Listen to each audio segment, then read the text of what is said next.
He is the golden idol who transforms human hearts into treasure vaults, whose whispered promises turn divine purpose into earthly obsession, making slaves of those who think they're becoming masters. But what ancient power birthed this demon of endless appetite, and why does his influence strike at the very core of human spiritual freedom? This is Demonology Explained, and today we're exploring the question, who is Mammon, and how has this entity of infinite greed wielded the power of materialism to enslave souls while convincing them they're achieving success? The ancient appetite. Most people think money is just paper and numbers. They see wealth as a tool, possessions as conveniences, success as achievement. But what if I told you that behind every credit card swipe, every investment decision, every "I deserve this" purchase, there lurks something far more sinister? What if materialism isn't just about wanting things, but about serving something that wants you? Meet Mammon. Not just greed, not just materialism, the actual spiritual force that ancient peoples recognized as the most seductive destroyer of human souls. Because while other demons might attack your body or mind, Mammon attacks something deeper, your very reason for existing. And here's the shocking: Partha doesn't make you poor. He makes you rich, successful, admired, all while slowly devouring everything that actually matters about your life. In the beginning, wealth was supposed to serve a sacred purpose. Ancient civilizations understood something we've forgotten. Material resources aren't neutral. They're either tools for divine purpose or idols that replace divine purpose.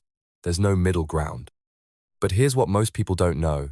Mammon wasn't originally a demon at all. The word simply meant wealth or possessions in ancient Aramaic. It was Jesus himself who transformed this neutral term into something terrifying when he declared, "You cannot serve both God and Mammon." Think about that statement. Not, "It's hard to serve both." Not, "You shouldn't serve both." You cannot. It's literally impossible. Because Mammon isn't just about having stuff. It's about worshipping stuff. And worship can only have one object. The ancient world understood something we've forgotten. Every act of acquisition is simultaneously an act of worship. Every financial decision declares what you ultimately value. Every purchase is a prayer to either the God who created everything or the force that wants to own everything. But what happens when that force gets personal? What happens when Mammon stops being about things and becomes about transforming you into a thing? That's where our story really begins. We have to journey back to the earliest civilizations, where wealth carried sacred responsibility. In ancient Hebrew culture, material blessing was understood as divine trust. You didn't own your possessions, you stewarded them. Your wealth wasn't for display, it was for service. The concept was revolutionary. Imagine viewing every dollar, every possession, every resource as belonging ultimately to God and temporarily entrusted to your care. Your job wasn't to accumulate as much as possible, but to use what you had as wisely as possible. This created something beautiful: wealth that served community rather than ego, success that lifted others rather than excluding them, material blessing that pointed towards spiritual purpose rather than replacing it. But here's the crucial insight: the same resources that could serve divine purpose could also corrupt divine purpose. The same wealth that could build community could destroy it. The same material blessing that could express gratitude could replace gratitude. The Hebrew scriptures contain dozens of warnings about this corruption, not because money is evil, but because money is powerful. Powerful enough to make you forget why you exist. Powerful enough to convince you that having is more important than being. Deuteronomy warns that when people become wealthy, they tend to forget the God who gave them the ability to create wealth. Proverbs repeatedly describes how the pursuit of riches can corrupt wisdom, relationships, and spiritual understanding. These weren't random moral guidelines. They were warnings about spiritual warfare, about a force that uses material success to achieve spiritual destruction. Here's where everything changes. Jesus didn't just warn about the dangers of wealth. He personified those dangers. When he said, "You cannot serve God and Mammon," he wasn't talking about money as a thing. He was talking about money as a master. Suddenly, Mammon becomes more than a word. It becomes an entity, a spiritual force with personality, agenda, and methodology, a competitor for human devotion that demands exclusive loyalty. The early Christian church understood this immediately. They recognize Mammon as a spiritual principality, a demonic force that specializes in corrupting human purpose through material seduction, not by making people poor, but by making them spiritually enslaved to wealth. Here's Mammon's breakthrough insight. He discovered that humans will serve anything that promises to serve them. Convince someone that money will solve their problems, and they'll solve money's problems. Convince them that possessions will make them happy, and they'll sacrifice their happiness for possessions. Medieval theologians assigned Mammon specifically to the sin of greed because they recognized something terrifying. Greed isn't just wanting more stuff. It's the systematic replacement of spiritual purpose with material purpose. It's trading your soul for things that can't actually satisfy souls. Here's what makes this so dangerous. Mammon doesn't attack people who have nothing. He attacks people who have something and convinces them it's not enough. He doesn't target the poor, he targets the successful, because success makes his lies believable. Act 2. The confrontation. The golden prison. The medieval understanding. How spiritual slavery spreads. Medieval scholars didn't just study Mammon as ancient history. They documented his influence as a present reality. And what they discovered was chilling. Unlike demons that attack through obvious sin, Mammon specializes in corrupting virtue itself. He takes the natural human desire for security and provision and transforms it into spiritual obsession. He doesn't make you evil, he makes you empty while convinced you're full. Here's his methodology. First, he identifies legitimate needs: food, shelter, security, provision for family. These aren't selfish desires, they're responsible concerns. Normal human requirements for survival and flourishing. But Mammon corrupts this healthy foundation. He whispers that enough is never enough. He suggests that security requires more than provision, it requires dominance. He plants the lie that your worth is measured by your wealth. Medieval exorcists documented specific patterns in his attacks. He typically begins by drawing attention to what others have that you lack. Normal financial planning becomes obsessive accumulation. Healthy desire for security becomes paranoid hoarding. Natural appreciation for quality becomes compulsive consumption. The progression follows a predictable pattern. First, you work to live. Then you live to work. Then you become what you work for. Finally, what you work for owns you completely. The midpoint. The true nature revealed. Here's where we reach the turning point. Mammon doesn't simply inspire individual greed. He systematically transforms human beings into human havings. He turns souls into balance sheets and hearts into treasure chests. Medieval theologians understood that Mammon represents the anti-spiritual principle. He's the force that transforms human identity from who you are into what you own. Instead of I am, he creates I have. Instead of being, he creates having. His methodology becomes clear when you look at how materialism spreads through consciousness. He identifies natural human needs and legitimate desires for security. Then he systematically corrupts these needs into spiritual addictions. Where God intended material blessing to support spiritual purpose, Mammon creates material purpose that replaces spiritual blessing. Where resources should enable service, he creates service to resources. Where wealth should express gratitude, he creates wealth that demands worship.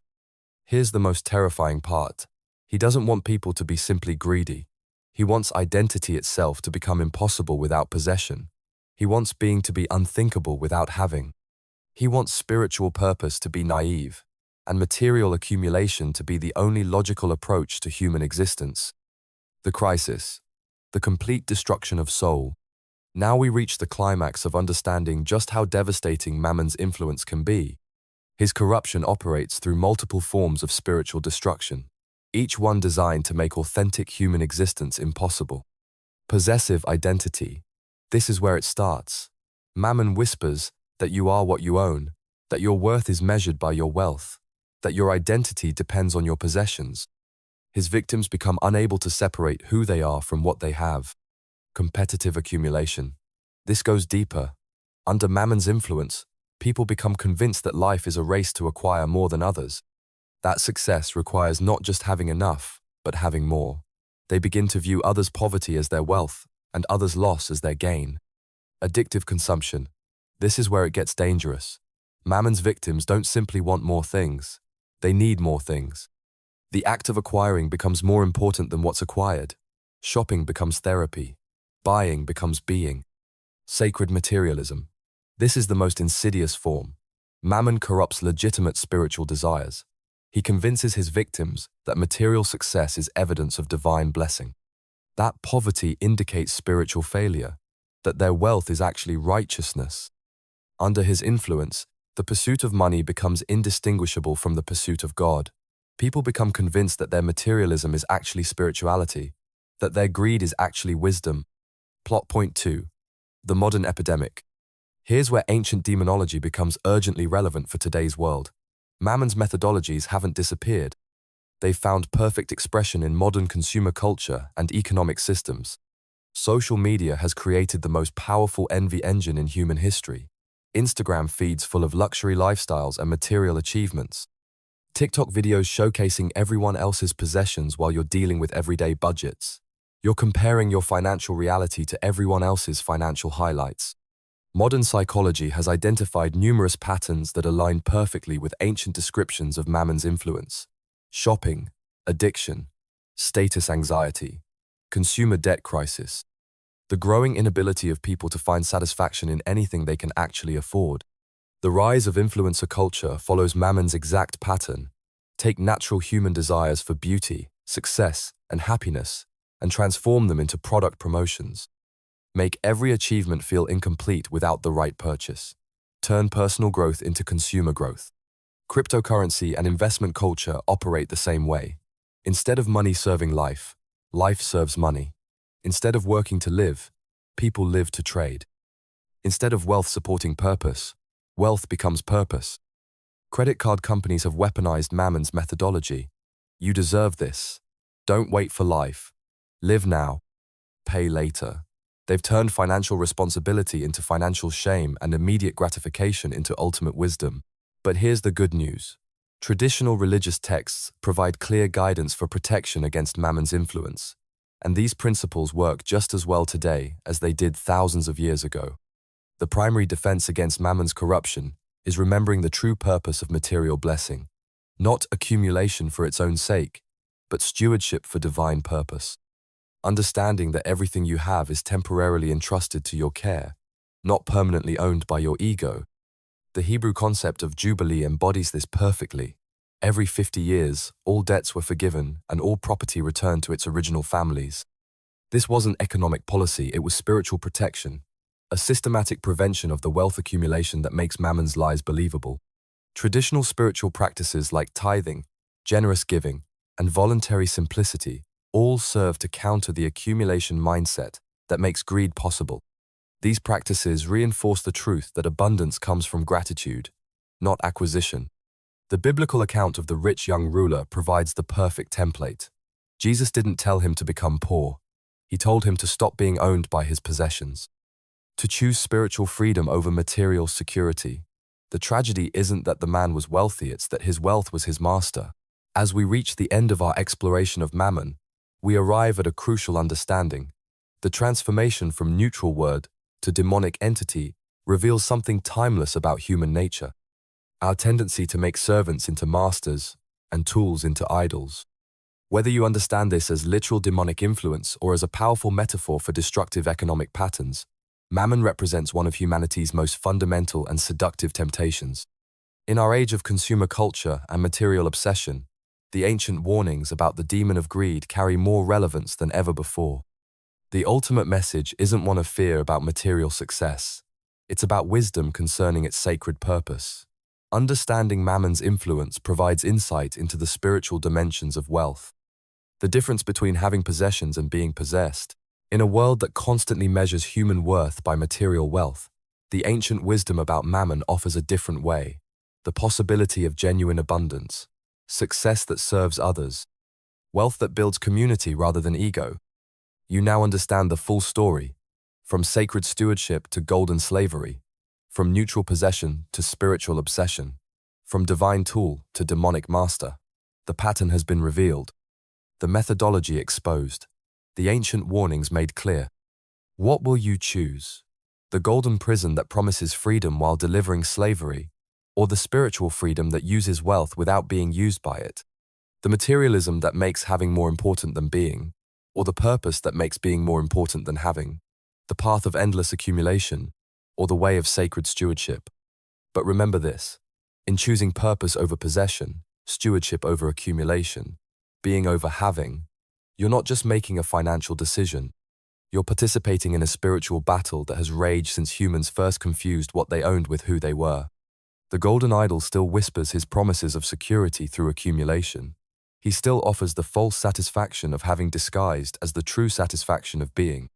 But authentic, abundance-grateful, generous, purposeful abundance remains not just possible but powerful. It is, in fact, the only force capable of driving out the spiritual emptiness that Mammon represents. Because here's the final truth: greed enslaves, but generosity liberates. Accumulation creates anxiety, but stewardship creates peace. Having more makes satisfaction impossible, but being more makes satisfaction inevitable. The choice, as always, is yours to make.